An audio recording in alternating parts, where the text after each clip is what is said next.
Hello, good morning, good afternoon, good evening, wherever you are. Welcome again to another episode of Talk Architecture, and we're launching a new series on architecture and artificial intelligence. I am not claiming to be an expert. I do the research and I got people to comment on certain statements in Facebook, and I will try to use all this information to actually create a credible series of episodes on this topic on artificial intelligence. So, with my understanding of architecture, education particularly, and also practice, I would give reviews or commentaries in order for us to start a conversation. It had been a conversation that was started with a few, shall we say, articles in mainstream newspapers in the UK, and it had been a discussion in the US in August 2023. And I tried to see whether now in March 2024 there had been any progress with Facebook discussions, and we shall hear of these particular comments, which I find very interesting because I got people who commented, people who are the expert or people who actually in the know about this. Although they were short statements and opinions, it's worth hearing about them. But for today, it's more of an introduction.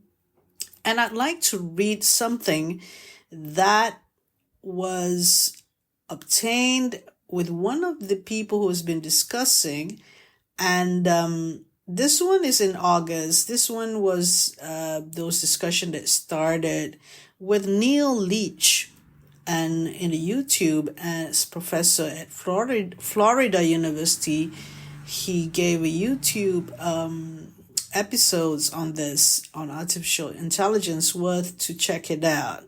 But among that, you have this statement, and this statement is by ChatGPT itself. So we know there are ChatGPT, Midjourney, Look AI X, and all these, what's the other one? Stability diffusion or something.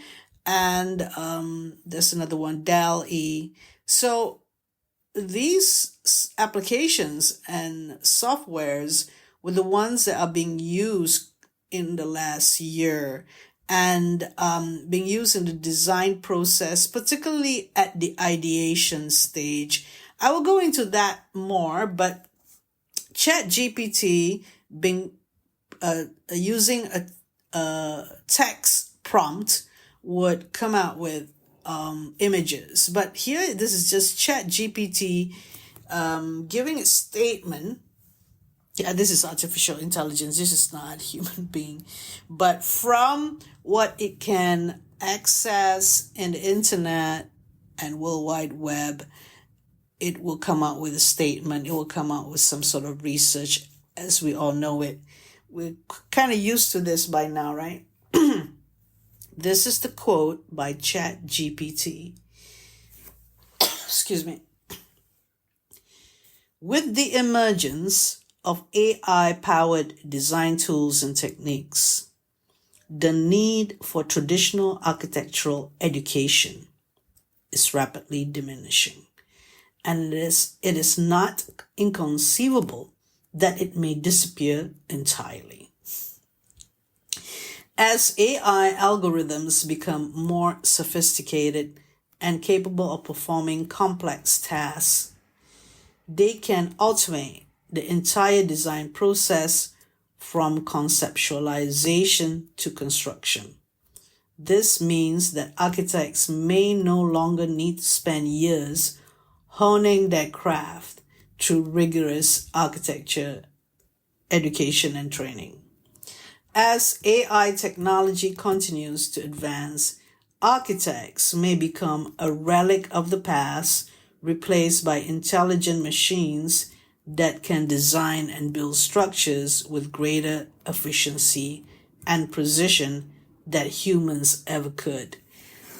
This statement sweat of arrogance, doesn't it? I mean, it's like we know that you need the human and the thinking behind it to actually process those design process.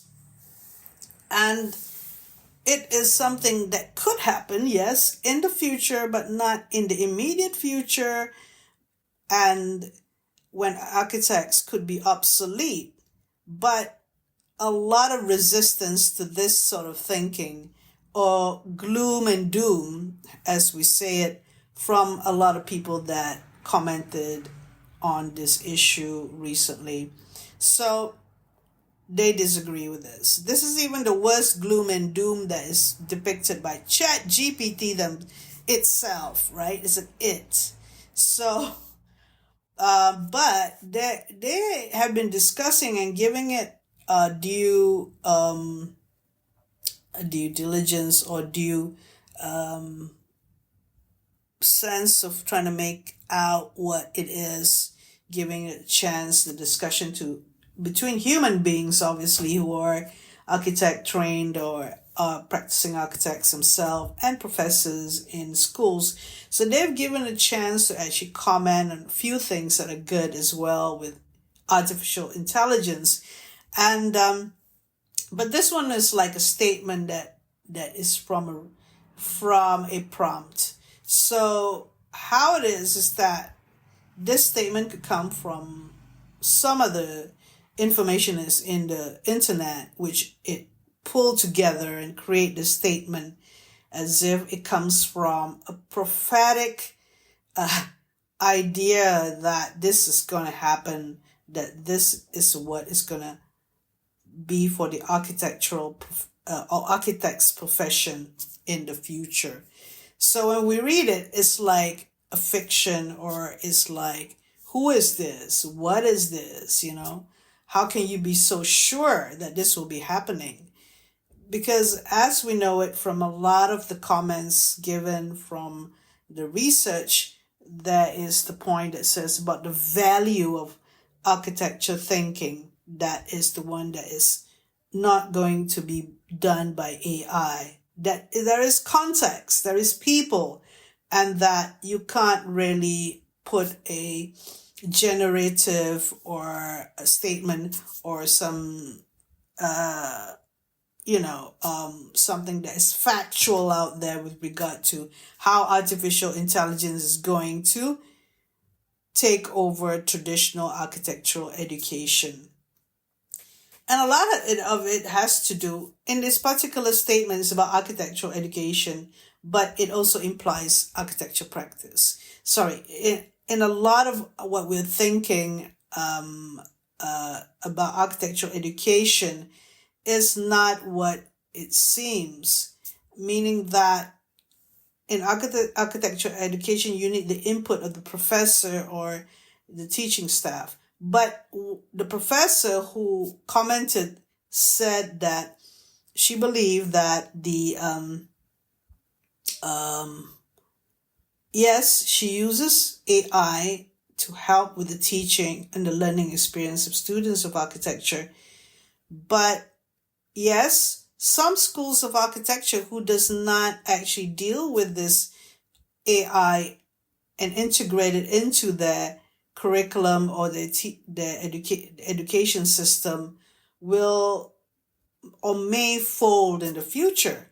But I'm thinking even more deeper, in what sense is the integration? And if the integration is not done well, then the schools of architecture will surely fold, of course.